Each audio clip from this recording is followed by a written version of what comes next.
Shalom. Hari ini kita akan mendengarkan firman Tuhan yang akan menyapa kita, mengajar kita, sehingga kehidupan yang Tuhan berikan kepada kita menjadi sebuah kehidupan yang paling berarti. Karena itu, saudara-saudaraku yang dikasihi oleh Tuhan, sebelum kita akan mendengarkan firman Tuhan, mari tundukkan kepala, kita berdoa. Bapa Sorga, kami bersyukur atas anugerah yang Tuhan beri buat kami. Kalau kami ada hari ini, itu adalah sebuah anugerah Tuhan, pemberian semata-mata. Kami tidak akan pernah menyanyiakan hari, waktu, kesempatan yang Tuhan berikan kepada kami. Kami hendak berbuat itu mengagungkan, meninggi kamu, sebab Engkau sudah menciptakan kami sangat-sangat mulia Tuhan, sangat-sangat indah. Dan Engkau bangga menciptakan kami. Terima kasih Bapa, urapi hamba-Mu dan urapi semua pemirsa bahkan saudara-saudara kami yang bisa mendengarkan kebenaran dalam nama Tuhan Yesus Kristus. Kami telah berdoa bersyukur buat Bapa Sorga. Haleluya. Nah saudara yang dikasihi oleh Tuhan, sebelum kita dengar firman Tuhan, kita dengarkan sebuah pujian yang disampaikan oleh anak Tuhan. Mari kita akan mendengarkan pujian ini.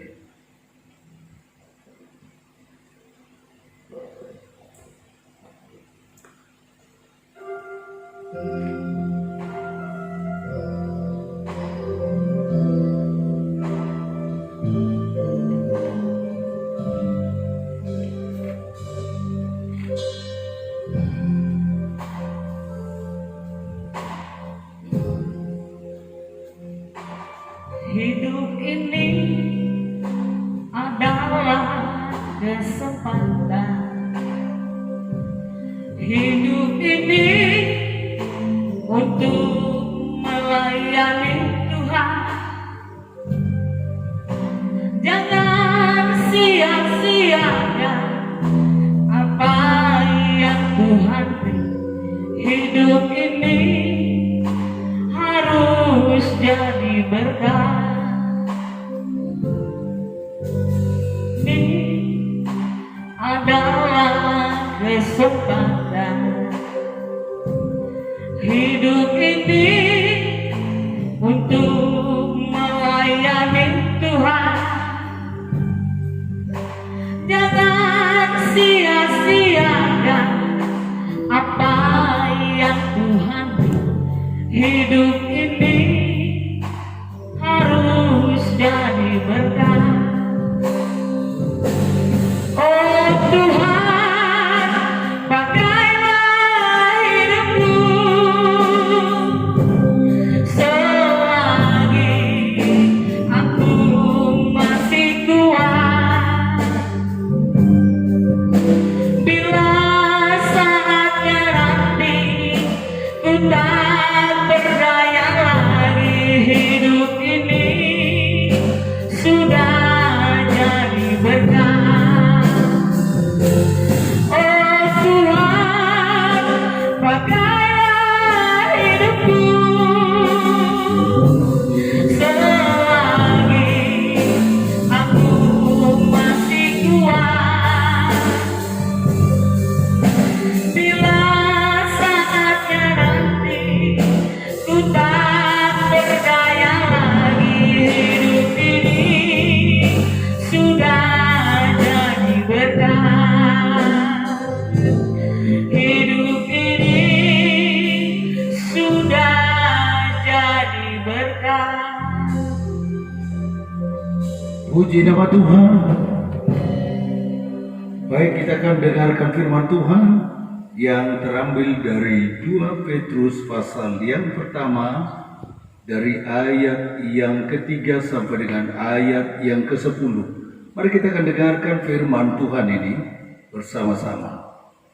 2 Petrus 1 ayat 3 sampai dengan 10. Karena kuasa ilahinya telah menganugerahkan kepada kita segala sesuatu yang berguna untuk hidup yang saleh oleh pengenalan kita akan Dia yang telah memanggil kita oleh kuasa-Nya yang mulia dan ajaib.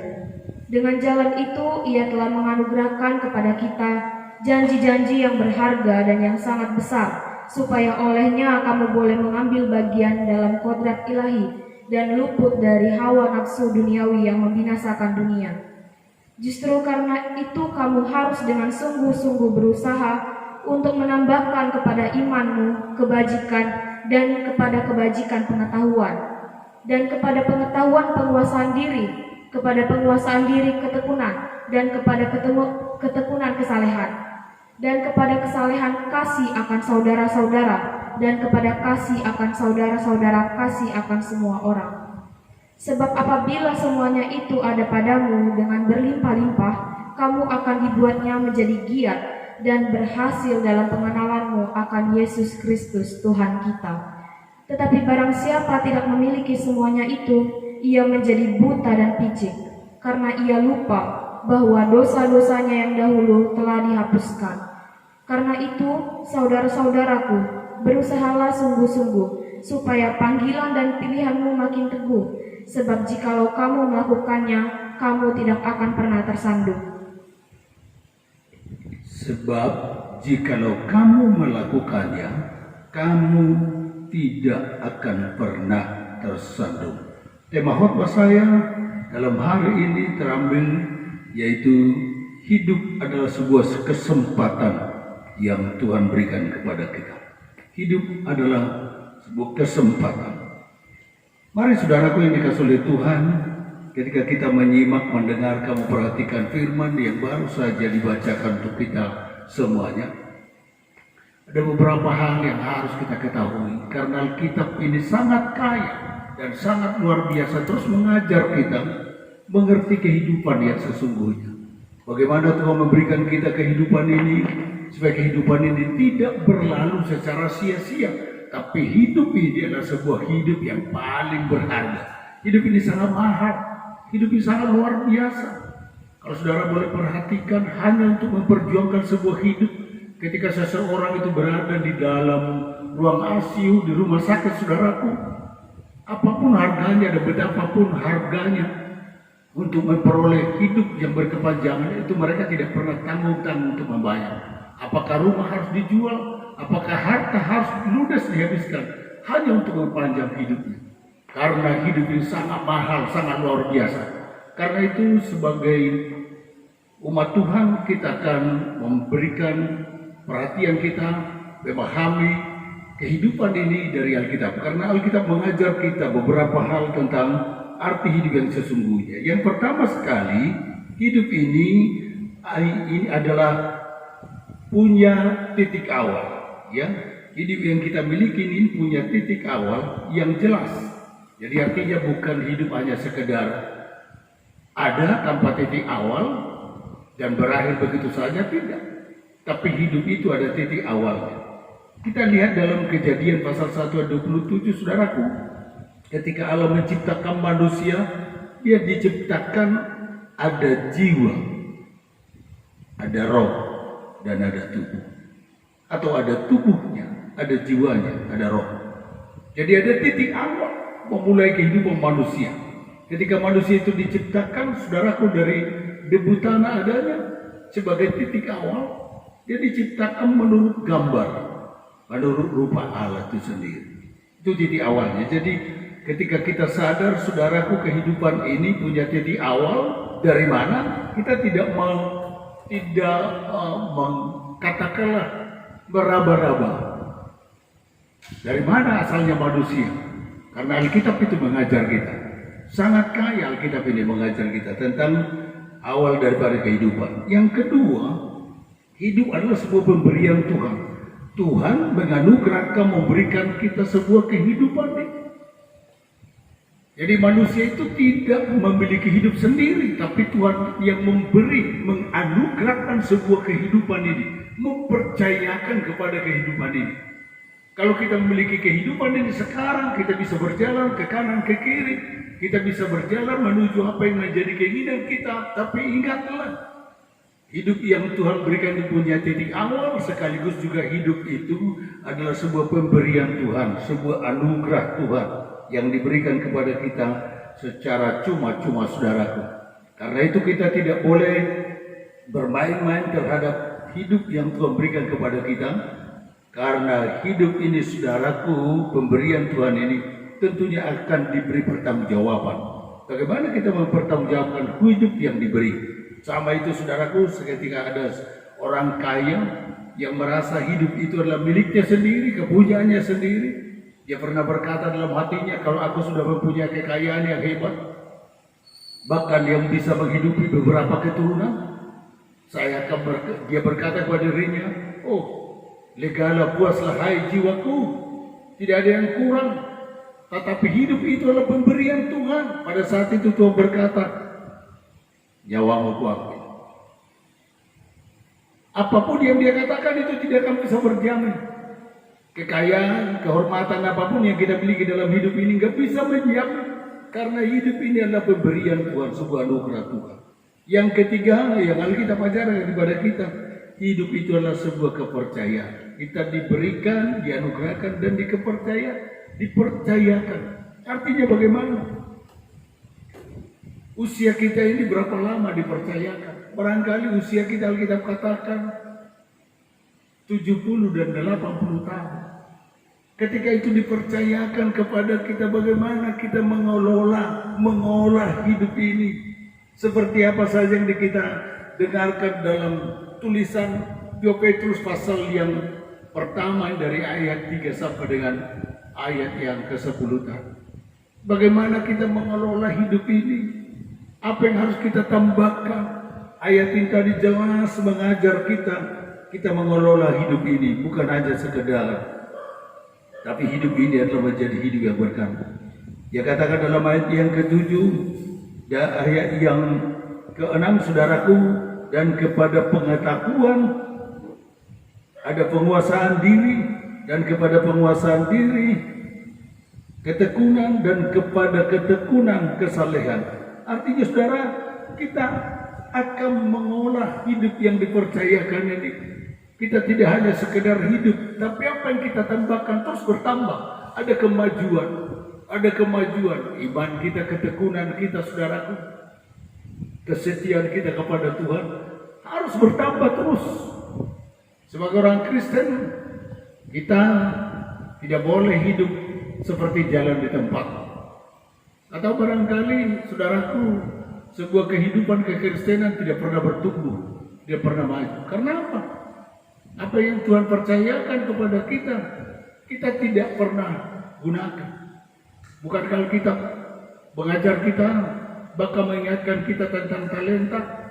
Ada orang diberi talenta 2, ada orang diberi talenta 1, ada orang yang diberi talenta 5. Yang punya talenta 5 dia olah.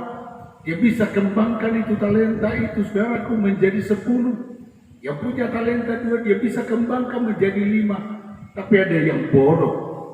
Diberi 1 pun, diberi itu pun tidak pernah dia kembangkan.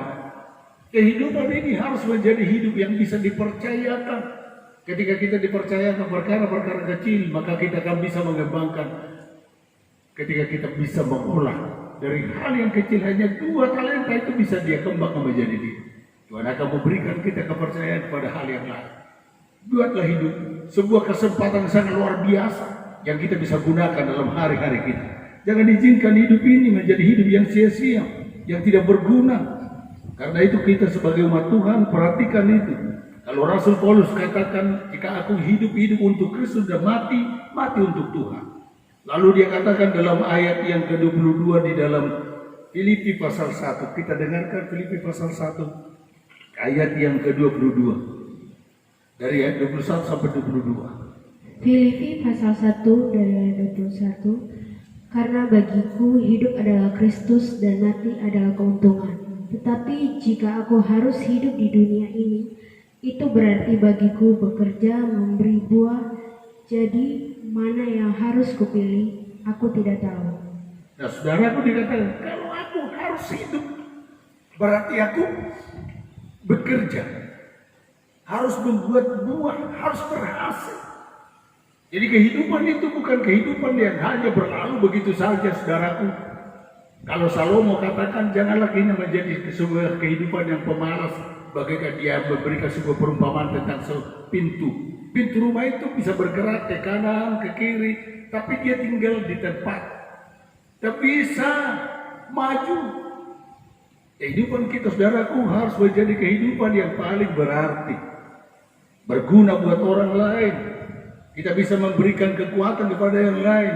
Hidup menjadi hidup yang sangat berarti, saudara. Jangan pernah hidupmu menjadi hidup yang sia-sia. Hidup yang Tuhan berikan kepada kita adalah hidup yang didesain oleh Tuhan. Coba kita bayangkan kehidupan kita, mungkin kalau kita mau pengen melihat desainnya Tuhan dalam diri kita, kita mengaca lama-lama. Saudara boleh melihat apakah saudara punya hidung mancung atau pesek. Apakah saudara punya alis tebal atau tipis. Apakah saudara punya bibir yang tebal atau tipis. Maka saudara bisa melihat begitu kita didesain oleh Tuhan. Belum lagi kita masuk ke bagian dalam. Ketika kita melihat, saudaraku, barangkali melihat sebuah hasil rongseng dari bagian-bagian dalam dari kehidupan kita. Kita tahu apa yang terjadi dalam diri kita. Begitu rumitnya hidup manusia itu. Kita tahu begitu hebatnya tangan Tuhan membuat urat-urat yang begitu halus. Dan semua itu punya arti. Kita didesain oleh Tuhan. Sangat luar biasa. Alkitab berkata kita didesain menurut gambar dan rupa Allah itu sendiri. Kita tidak didesain hanya sekedar isengan, tidak. Tapi kita jelas desainnya Tuhan. Makanya setiap orang memandangmu dan setiap kita memandang orang lain, katakanlah kau adalah desainnya Tuhan. Kau adalah gambar Allah. Allah yang mendesain, Allah yang menggambar, Allah yang membentuk saudara. Karena itu kita belajar menghargai. Saudara, kalau saudara pernah melihat seseorang mengkoyaki gambar, pemilik gambar itu pasti nggak suka. Kalau saudara punya gambar, lalu terletak di jalan, lalu orang lain mengkoyak-koyak gambar saudara, apa saudara rasakan? Saudara akan marah. Saudara, apalagi itu gambar diludahi, saudara akan marah. Kita ini desainnya Tuhan. Karena itu kita tidak akan pernah, kalau saudara melihat orang lain, jangan pernah mengkoyak-koyakkan, jangan pernah menghina. Karena kau sudah menghina dan mengkoyak-koyakkan pemiliknya. Siapa penciptamu, siapa desainmu, adalah Allah itu sendiri. Karena itu engkau berharga di hadapan Tuhan, sangat mulia di hadapan Tuhan. Hidup ini adalah hidup dengan sebuah satu perjalanan, saudaraku. Hidup adalah satu perjalanan. Kenapa satu perjalanan? Iya, kita berjalan, saudara, dari start kita lahir sampai kita di akhir hidup kita. Kita tidak tahu berapa lama perjalanan kita. Tapi mari kita belajar kepada Henokh. Henokh tidak menyia-nyiakan waktunya. Dia berjalan dengan Tuhan. Dalam perjalanan hidup yang kita jalan sepanjang hari-hari kita, saudaraku, terlalu banyak persoalan kita hadapi. Tapi yang paling saudara boleh perhatikan, kita boleh berjalan dalam perjalanan yang sangat-sangat, katakanlah kita tidak sukai. Siapa temanmu berjalan? Bukankah pemazmur telah berkata dalam Mazmur Daud pasal yang ke-23, dia berkata, saudaraku, Tuhan adalah gembalaku, takkan kekurangan aku. Sekalipun aku berjalan dalam lembah kekelaman, aku tidak pernah takut, karena Tuhan kadang-kadang ada menjaga. Artinya apa? Dalam lembah kekelaman sekalipun, karena dia tahu ada Tuhan bersama-sama dengan dia. Ada perintah Tuhan, ada kuasa Tuhan yang senantiasa bersama-sama dia. Perjalanan hidup ini kita harus memikirkan demikian. Ada tangan Tuhan, ada kekuatan Tuhan yang bersama-sama dengan kita. Kau tidak berjalan sendirian. Kalau selama ini kau merasa mengeluh, ditinggalkan, dibiarkan, tidak ada teman. Tapi mulai hari ini hidup adalah sebuah perjalanan. Dan dalam perjalanan kita belajar dari Henokh, berjalan bergaul dengan Tuhan. Latihlah dirimu. Bagaimana engkau berjalan bersama Tuhan. Begitu engkau bangun pagi, engkau berkata, Tuhan, jangan izinkan aku berjalan sendiri, tapi mari berjalan bersama-sama dengan saya. Saudaraku yang dikasihi oleh Tuhan, hidup adalah sebuah investasi. Tuhan telah menginvestasikan kepada kita, saudaraku, hidup yang sangat luar biasa, saudara. Di dalam diri kita banyak potensi-potensi yang sangat luar biasa yang Tuhan boleh percayakan kepada kita. Karena itu kita sebagai umat Tuhan, hidup ini karena Tuhan menginvestasikan, memberi kepada kita potensi-potensi yang sangat luar biasa. Kalau saudara lihat, banyak mutiara-mutiara indah dalam diri kita. Katakanlah talenta-talenta kita, dia menginvestasikan kepada kita, saudara. Tapi ketika kita tidak menjadi orang yang bisa menggunakan itu bagi hormat kemuliaan nama Tuhan, maka kita sedang tidak menghargai. Itu sebabnya dikatakan tadi dalam pembacaan Alkitab kita dalam 2 Petrus pasal pertama itu, supaya kita tidak menjadi tersandung. Maka terus apa yang Tuhan investasikan kepada kita, apa yang Tuhan percaya kepada kita, terus harus dipertambahkan. Jangan berhenti, terus bertambah. Karena itu perhatikan, apakah bertambah? Ibarat karunia itu bertambah enggak? Atau memang sama sekali nggak bertambah? Jadi hidup ini kita juga harus menginvestasikan apa yang Tuhan percaya kepada kita. Ketika kita kembali besok ke surga, ada enggak yang kau akan terima?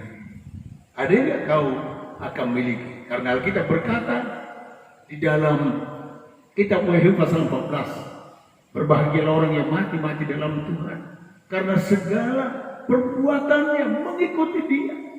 Ada enggak perbuatan yang baik yang kita boleh lakukan di atas muka bumi ini, sehingga besok itu kita tak terima? Hidup yang Tuhan percayakan jangan pernah menjadi hidup yang sia-sia. Saudaraku yang dikasihi oleh Tuhan, kita melihat bahwa hidup ini punya tujuan. Bukan hidup yang jalan-jalan, saudaraku. Banyak sekali orang berpikir, hanya memikirkan besok kemana, minggu depan kemana, bulan depan kemana, tahun depan kemana. Ia pikir hidup ini adalah hidup yang jalan-jalan. Hidup bukan jalan-jalan, tapi punya tujuan, saudaraku. Karena itu, bagaimana kita mencapai tujuan hidup kita? Jangan pernah menyia-nyiakan hari-hari yang Tuhan percayakan kepada kita. Artinya apa? Rebutlah setiap kesempatan, ariflah dalam hidup ini. Zaman yang kita hadapi sekarang adalah sebuah zaman yang sangat jahat. Itu sebabnya dikatakan oleh Rasul Paulus, saudara, baik dalam Galatia pasal 1 ayat yang keempat, saudara, kita boleh dengarkan firman ini. Zaman ini adalah sebuah zaman yang sangat jahat. Dalam Galatia pasal 1 ayat keempat, kita dengarkan firman Tuhan. Galatia pasal 1 ayat 4, yang telah menyerahkan dirinya karena dosa-dosa kita untuk melepaskan kita dari dunia jahat yang sekarang ini, menurut kehendak Allah dan Bapa kita. Nah, Dia menyerahkan dirinya karena dosa-dosa kita. Teruskan, saudara.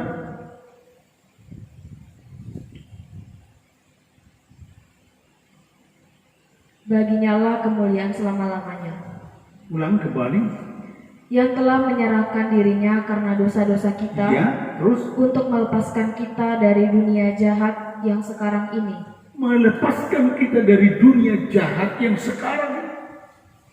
Bagaimana Yesus menunjukkan sebuah keseriusan yang sangat luar biasa untuk menyelamatkan kita dari dunia yang jahat sekarang ini. Kejahatan dunia yang sangat luar biasa, saudaraku.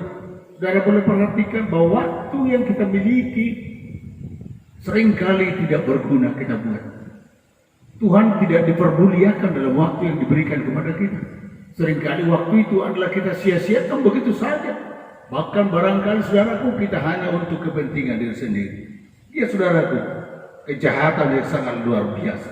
Kejahatan yang disebut itu, saudara, yang terjadi pada saat ini, dalam bahasa Greeknya dikatakan rahasia. Artinya apa? Merusak, menghancurkan, sehingga tidak punya harga lagi. Ibarat makan nggak enak lagi, atau ibarat keadaan, menjadi keadaan itu nggak nyaman lagi, nggak enak lagi. Bahkan kejahatan itu menjijikkan, mengerikan, saudaraku. Itulah yang terjadi. Kalau Alkitab katakan dalam Mazmur 74 ayat yang ke-20, apa yang dikatakan di sana? Pandanglah kepada perjanjian Allah, sebab tempat-tempat gelap di bumi penuh menjadi sarang-sarang kejahatan. Kita tahu bumi yang kita tempati penuh kegelapan. dan menjadi sarang-sarang kejahatan. Kejahatan itu di mana-mana kita lihat, saudara. Bahkan di tengah-tengah keluarga kita temukan ada banyak kejahatan-kejahatan. Karena itu kita sebagai umat Tuhan, kalau firman Tuhan mengajar kita melihat, saudara, kejahatan itu terjadi seperti kakos atau poneros.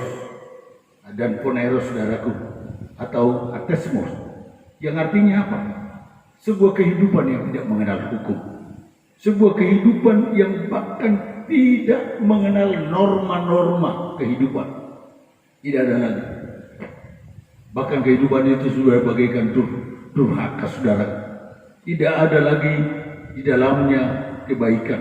Semua sudah bakal menjadi busuk, seperti apa yang dikatakan dalam Roma pasal 1 ayat 29. Bahkan begitu busuknya. Nah, saudara-saudara yang dikasihi oleh Tuhan, kita sadar Allah terpisah dari yang jahat. Kejahatan itu timbul pada umumnya dari hati manusia itu sendiri. Dan ketika hati manusia itu sudah rusak, maka dia akan melahirkan sebuah kejahatan-kejahatan. Saudara boleh lihat dalam perjanjian lama, setiap kali bangsa Israel melakukan kejahatan, maka Tuhan menghukum mereka juga. Kejahatan itu selalu, saudaraku, dikendalikan oleh roh-roh jahat. Itu sebabnya dikatakan dalam Efesus pasal yang ke-6 ayat 17, karena roh-roh jahat itu, saudaraku, adalah pengendali yang mengendalikan. Bagaimana orang ketika memiliki hati yang jahat, ketika hatinya sudah mulai jahat, maka roh jahat itu mulai mengendalikan supaya dia melampiaskan kejahatan itu dalam hidup. Jadi kita sebagai umat Tuhan harus sadar bahwa Tuhan Yesus datang ke dalam dunia ini, dia menghancurkan seluruh apa yang iblis itu kerjakan, apa yang iblis itu rencanakan, apa yang iblis itu boleh berbuat, kejahatan-kejahatan yang lakukan. Itu sudah dikatakan dalam 1 Yohanes pasal yang ketiga dan ayat yang ke-8. Untuk inilah anak-anak menyatakan diri supaya ia membinasakan seluruh perbuatan-perbuatan iblis itu. Yesus datang ke dalam dunia ini. Dia rela mati menebus kita, melepaskan kita dari kesusahan-kesusahan yang iblis itu lakukan terhadap manusia. Saudara-saudara yang dikasihi oleh Tuhan, hidupmu harus menjadi hidup yang berarti. Banyak kali kehidupan kita, saudara, kita tidak tahu apa tujuannya. Kenapa orang tidak tahu tujuan hidupnya? Kalau ditanya, apa sih tujuan hidupnya? Dia katakan, bagaimana kau besok? Apakah engkau ke surga? Dia berkata, itu urusan Tuhan. Mana aku tahu? Saudaraku, enak aja dia menjawab urusan Tuhan. Tuhan sudah investasikan, Tuhan sudah percayakan. Bukan urusan Tuhan, tapi urusan kita terhadap Tuhan.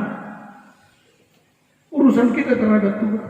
Karena itu bagaimana kita memiliki kehidupan ini menjadi sebuah kehidupan yang berarti. Hidup ini menjadi hidup yang kita ketahui apa tujuannya. Saudara-saudaraku yang dikasihi oleh Tuhan, kita harus datang kepada Tuhan. Kau harus datang kepada Tuhan. Kenapa banyak orang gagal mengetahui kenapa saya harus lahir di atas muka bumi? Apa tujuan hidup saya? Ibarat seseorang, kenapa saya lahir dalam keluarga? Apakah di tengah-tengah keluarga di mana saya boleh dilahirkan apa? Apa tujuan hidupmu?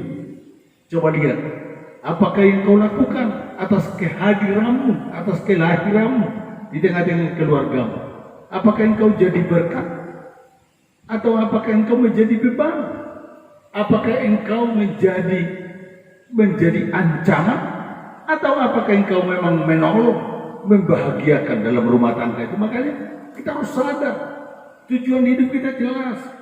Ketika kita lahir, ketika kita hadir dalam keluarga, kita harus sadari apakah kita menjadi ancaman di tengah-tengah keluarga itu, apakah kita menjadi beban dalam keluarga itu, atau apakah kita memang benar-benar menjadi sebuah berkat yang bisa menolong, yang bisa membahagiakan.